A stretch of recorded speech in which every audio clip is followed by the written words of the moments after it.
Você está conseguindo ver aí, né? Bandeira do Brasil. Sim, consigo. Então tá. Então, o nosso assunto agora em setembro é com uma nova apostila. Com uma apostila que foi produzida por nós professores de geografia da Dione. Então, agora, e a professora que elaborou, que estava à frente, ela fez bem, assim, um assunto bem sucinto para se a gente não ter pressa, poder conversar, poder tirar todas as dúvidas. E à medida que eu for explicando aqui, eu vou pedindo a sua participação, tá bom? Então, população mundial. Nós vamos falar sobre a população mundial.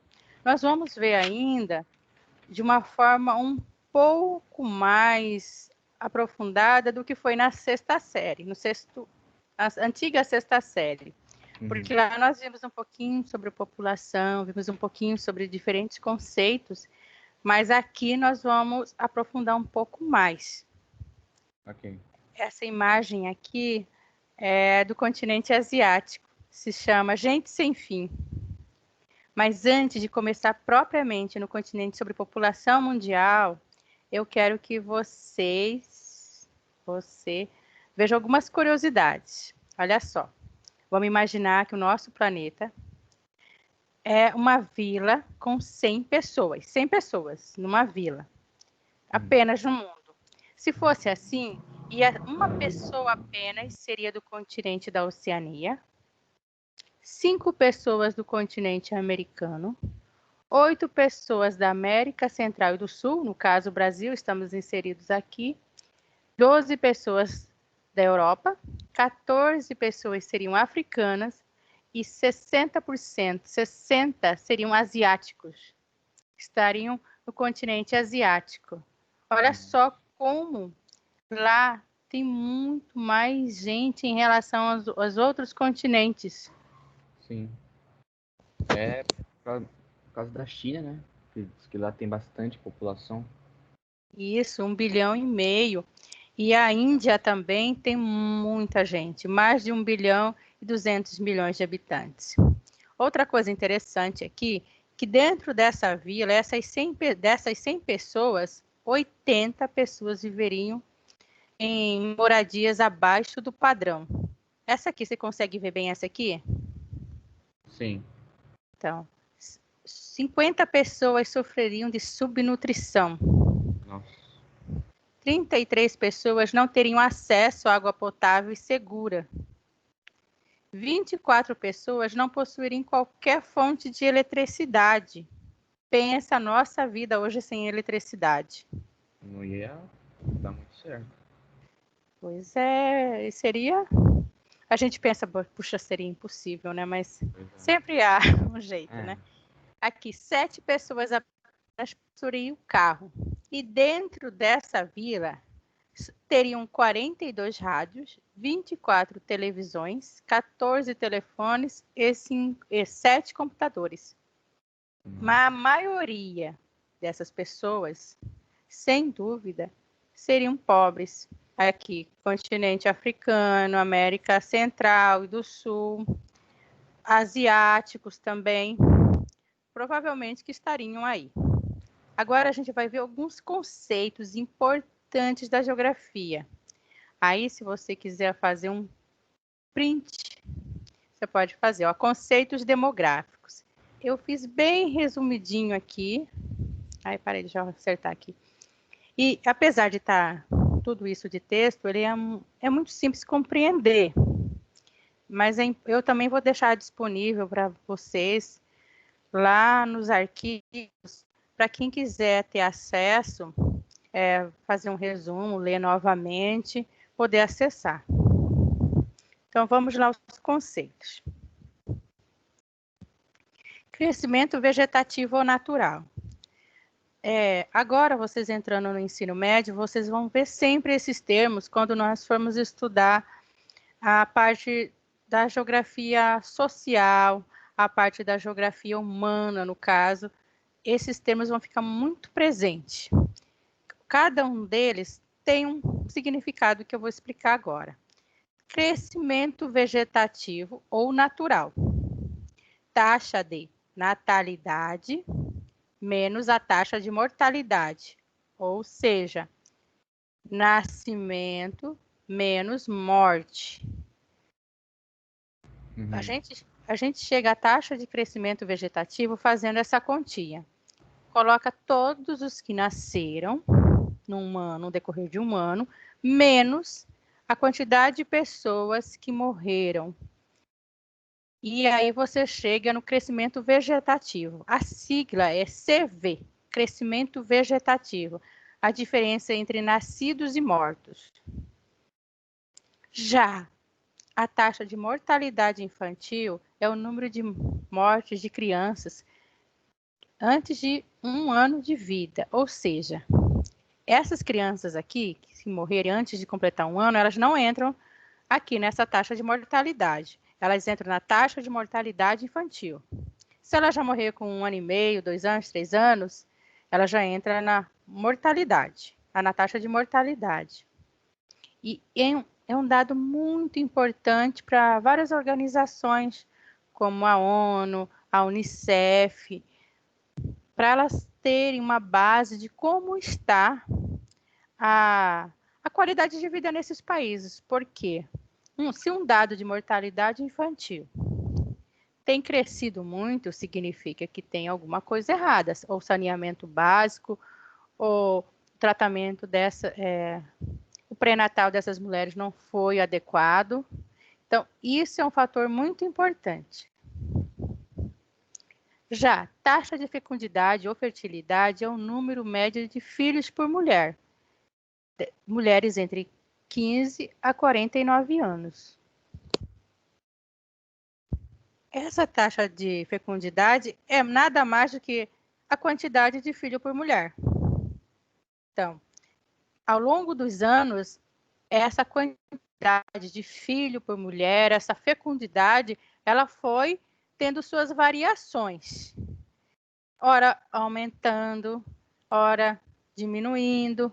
E nós estamos num processo de menos filhos por mulheres. Muito mais nos países ricos, mas isso também ocorre nos países pobres, como o Brasil. Quer dizer, o Brasil é um país emergente. Expectativa de vida ou esperança de vida, número médio de anos que uma pessoa poderá viver. Tá? Aqui no Brasil, espera-se que uma pessoa viva até os 74 anos. Essa é a expectativa de vida da pessoa.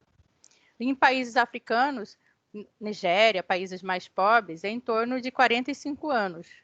Então, a diferença de expectativa de vida num país pobre para um país rico é enorme. Se nós formos pegar Brasil e Japão, já é muito gritante, embora o Brasil não tenha um IDH muito baixo. O IDH a gente vai deixar para mais tarde explicar, mas é o Índice de Desenvolvimento Humano. E a expectativa de vida entra lá. Você está conseguindo compreender? Quer que eu repita alguma coisa? Sim.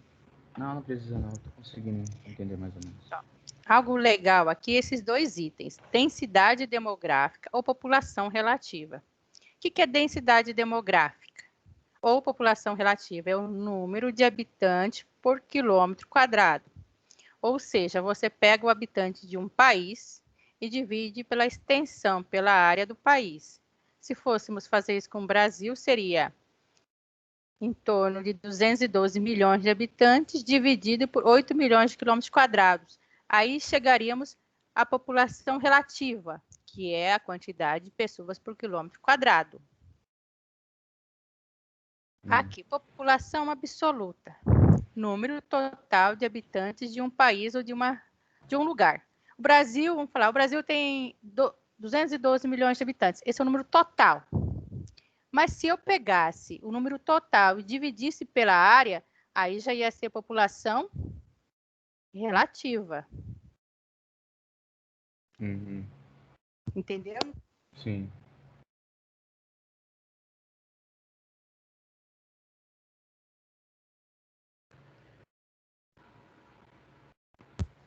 Agora, nós vamos ver um dado também bem interessante sobre o crescimento da população. Olha só, crescimento da população mundial, número de anos necessários para o crescimento de 1 bilhão de pessoas.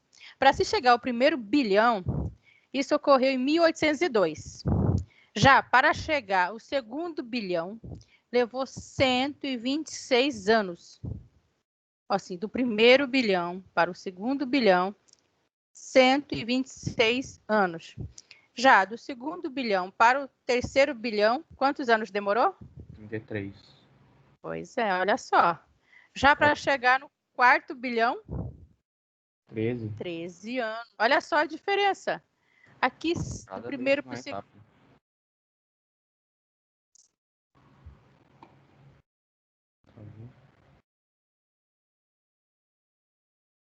Diferença, hein? Para que nós estamos, que ocorreu em 2011, foi só 12 anos. O que você acha que explica isso? Acho que no decorrer dessa época haviam bastante guerras, né?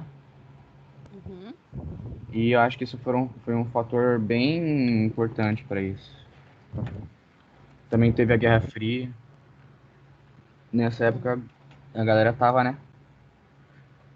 Sim, tem essas guerras guerras, epidemias, pandemias que dizimaram muitas pessoas.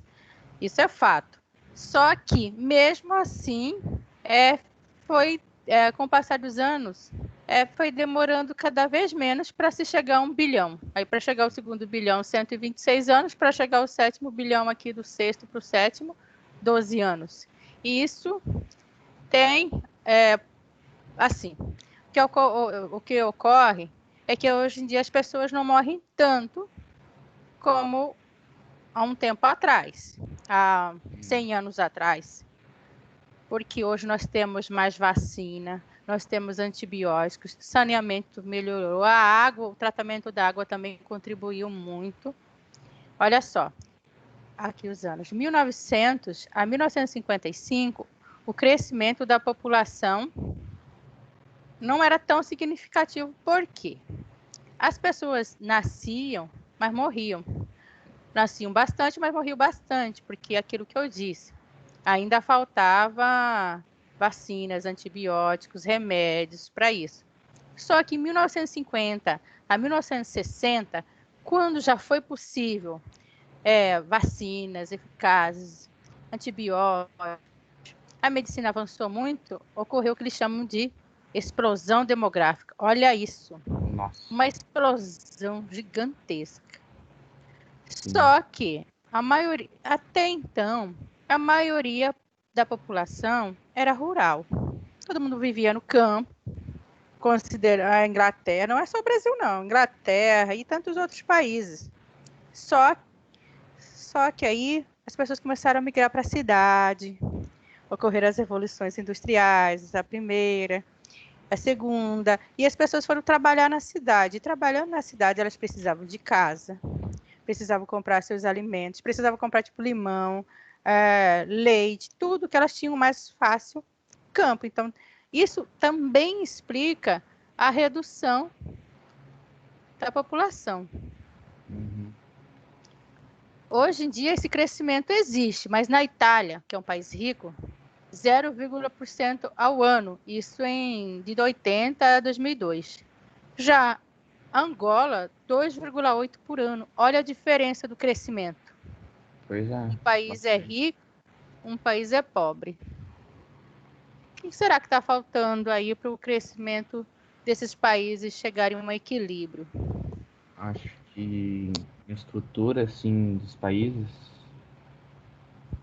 riqueza. Eu acredito que seja por aí. Por exemplo, um país mais estruturado, que dê mais educação formal, que dê mais instrução, vai fazer com que essas pessoas, que as famílias tenham mais acesso à qualidade de vida, comecem a planejar, puxa, eu quero tantos filhos, e aí começa a cair o número de filhos por mulher, por família. Sim. Continuando, olha só, em 1955, a quantidade de filhos por mulheres, que é a taxa de fecundidade, é em torno de quase 5. Em 2015, isso caiu para 2,5 filhos, pela metade. Quantos irmãos você tem? 2. Sua mãe, por exemplo, tem quantos irmãos? E eu acho que tem uns 6, 7. E provavelmente, não sei, né? Mas a avó deve ter tido mais ou menos essa quantidade. Olha só, no meu caso, eu tenho um filho, minha mãe teve 4 filhos e minha avó materna teve 11 filhos. Nossa. Então, aí, por quê? Porque, assim, as famílias vão surgindo, a mulher, principalmente a mulher, inserida no mercado de trabalho, estudando, ela começa a deixar para mais tarde ter o filho. E com isso, ela não pode ter vários, né? E na verdade a gente nem quer. Por exemplo, eu só um, tá bom. E o crescimento, fases do crescimento populacional. Crescimento, faixas de crescimento populacional, característica e porcentagem. É lento, o crescimento é lento quando é de 0 a 1, igual aquele lá da Itália que nós vimos lá em cima. Isso aqui, ó, onde que foi que nós vimos da Itália? Aqui, 0,1. Olha só, então ela encaixa aqui, que ela é 0,1, rápido, de 1,1 a 2, acelerado, 2,1 a 3, e explosão demográfica, que foi aquele que eu mostrei aqui, é quando é mais de 3. Então, aí, sim, é um crescimento muito grande. Vamos ver aqui como que foi a fase desses crescimentos. Etapas do crescimento populacional. A primeira fase, o crescimento foi lento. Por quê? Nascia bastante gente, mas morria bastante gente. Segunda fase, o crescimento começa a ser rápido. Nasce bastante crianças e a mortalidade começa a cair. Isso lá de 65 a 1850. Na terceira fase, o crescimento passa a ser acelerado. O negócio começa...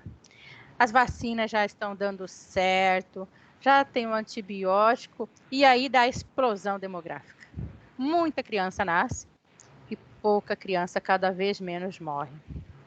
Aí foi a explosão demográfica, assim, muito. Mas nessa fase aqui de 50 a 1980, as famílias tinham e sobreviviam. E no caso, uma família tinha 10 filhos sobreviviam. Por exemplo, em 1960, tinha 10 filhos, uns 3 não sobreviviam. Esse dado que eu estou falando não é oficial, estou só dando um exemplo, tá? E aí, após essa explosão demográfica, já em 1980, aí houve uma diminuição do crescimento.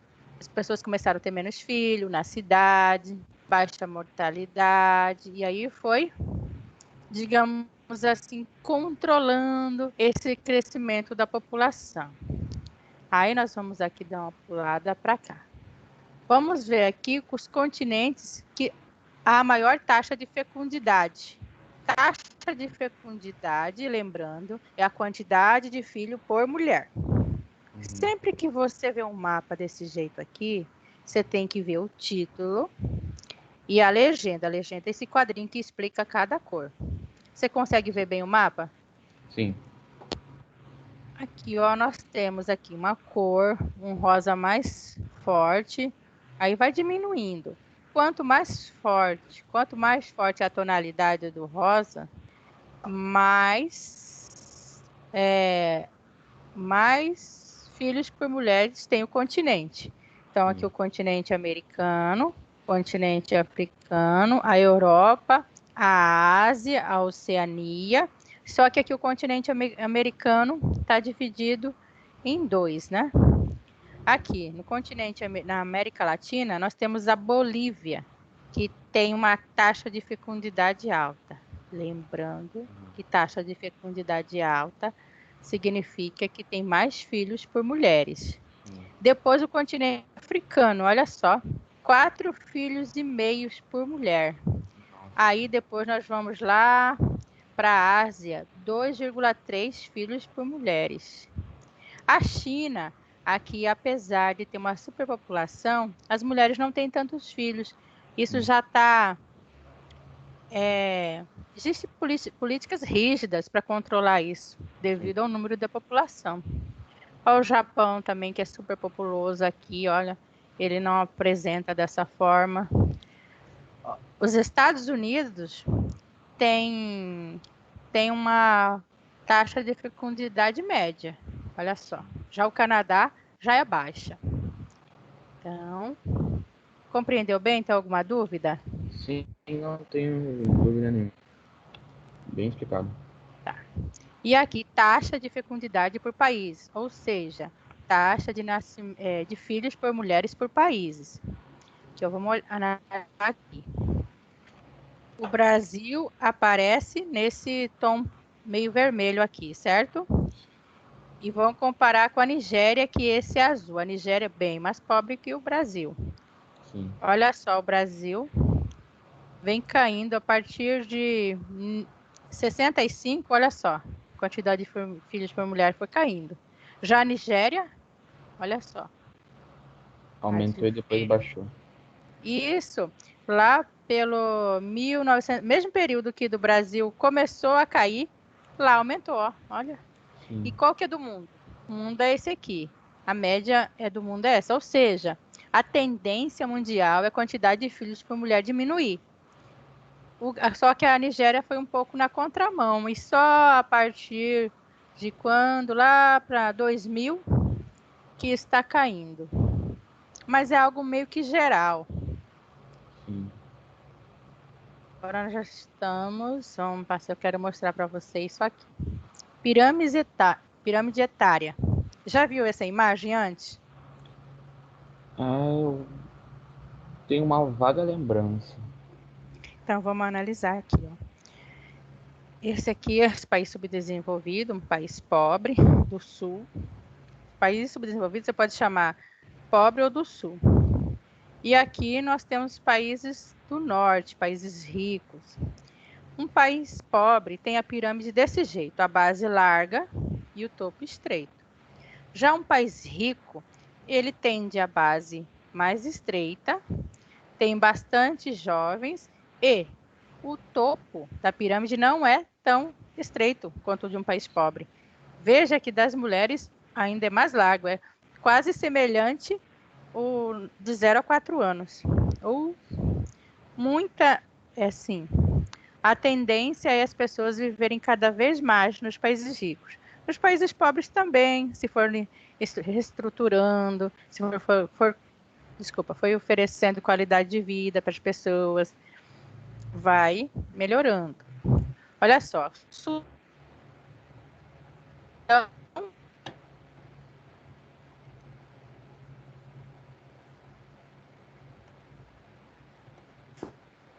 França.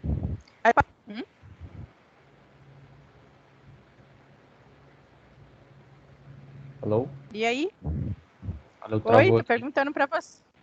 Pode repetir? Então, Travou tudo aqui. adivinha aí, qual que é o país rico e qual que é o país pobre? Só olhando pela pirâmide. Pela pirâmide? É. Acho que o Sudão? Sudão é o quê? O país pobre ou rico? Eu acho que é o rico. Porque tem menos gente. Essa Não. explicação Não, sua. espera. Calma. É a França, é a França. Por que você mudou para a França? Porque tem mais gente de todas as idades, algo assim. Isso mesmo. E você pode ver aqui que dos 35 anos até os 50, os 60 anos, tem muita gente ativa, trabalhando. E olha aqui. Olha Sim. só isso aqui num país pobre. E agora, o nosso Nossa. Brasil. Vejam só. A base ainda é muito larga.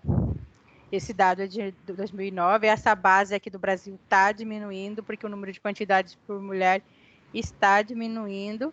E a tendência é esse topo ir aumentando, porque, bom, não sei agora, porque nós passamos por uma pandemia, né? Estamos passando, aliás, por uma pandemia, muito calor, até essa fumaça, né? Mas sim, se tudo caminhasse como estava antes, a tendência era esse essa base aqui ir diminuindo e o topo ir alargando. Mas vamos ver o que acontece no futuro para a gente poder dar uma comparada como que foi o crescimento esse ano em relação, por exemplo, ao ano passado, que não tinha uma pandemia, né? Pois é. Isso, e para fechar aqui, vamos observar, será que é esse que fecha? Esse aqui, ó. Olha só, distribuição da população, densidade demográfica. Sempre ler o título e depois ir para a legenda. Essa legenda está dizendo habitantes por quilômetro quadrado. Quanto mais escuro for o tom de marrom, mais pessoas tem num quilômetro quadrado. Sim. Olha só, vamos olhar aqui a América do Sul. Veja que São Paulo, aqui no Brasil, e a parte Nordeste, aqui a Argentina também, são países, Argentina nem tanto, mas São Paulo, a região Sudeste e a região Nordeste é que concentram mais população aqui no Brasil. Olha aqui onde fica a floresta amazônica, tá branca. Quase ninguém junto. Isso. Já lá nos Estados Unidos, Los Angeles, Nova York, são as cidades as quais tem mais pessoas. E indo para a Europa, Inglaterra, e se nós formos aqui para a Ásia, China, aqui Pequim, Xangai são muito populosos. E Japão também, que é muito populoso. Então, essas regiões têm muita gente por quilômetro quadrado. Aqui em Xangai mesmo, tem mais de 100 pessoas por quilômetro quadrado. Aqui no caso de São Paulo, de 50 a 100 pessoas por quilômetro quadrado. Então, quanto mais pessoas tem no espaço quadrado, mais povoado é o país. Então, quanto mais pessoas tem no espaço quadrado, mais povoado é um país. Aqui nós vamos ver a região mais povoada e urbanizada do mundo, que fica na China. Aqui, essa região aqui, a China, está meio cortado aqui, mas a China também tem aqui o Japão, que é muito populoso. Então, essa região toda aqui tem mais de 2 bilhões de habitantes. Muita gente. Gente demais. Isso.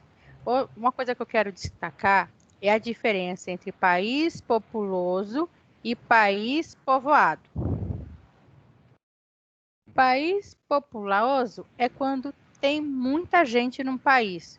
Por exemplo, o Brasil tem mais de 200 milhões de habitantes, certo? Então, ele é um país populoso, mas ele não é povoado. O que você acha? O que você chuta isso? Por que ele é populoso e não é povoado? Qual que é a diferença, assim, chutando? Porque tem bastante gente, mas a galera não fica muito junta. Isso, e por que a galera não fica junta? Porque o território é imenso, nós temos extensões... Isso, vasto, 8 milhões de quilômetros quadrados. Nossa. Muito grande, ou seja, tem vazios demográficos, tanto aqui em Mato Grosso, na região centro-oeste, na região amazônica. Então, tem vazios. As pessoas se concentram lá em São Paulo, lá no Nordeste, e deixam outros vazios demográficos. E aí lá concentra também a poluição. Aqui só para fechar, isso aqui agora é para fechar mesmo. Exemplo de países populosos e povoados. Um país pode ser populoso e não ser muito povoado. Exemplo, Brasil. Isso que você disse. Um país pode ser muito povoado e não ser populoso. Exemplo, Mônaco. Mônaco chega a ter em torno de 16 mil habitantes por quilômetro quadrado. Ele é muito povoado, mas ele é pouco populoso porque ele tem 3 milhões de habitantes. E em outros países populosos, países super populosos e povoados são Bangladesh, Japão, Indonésia, Índia, Paquistão, todos na Ásia. Ficou alguma dúvida? Acho que não. E também E também, se ficou, você pode também, como eu vou dizer isso? Você pode rever o vídeo, a apostila, certo? Sim. Deixa eu só parar a gravação. Não tem dúvida mesmo? Não. Qualquer coisa eu reassisto e vejo a gravação. E tem a Amanda Carolina, tá aí quietinha? Oi, professora. Boa tarde. E aí, você conseguiu entender?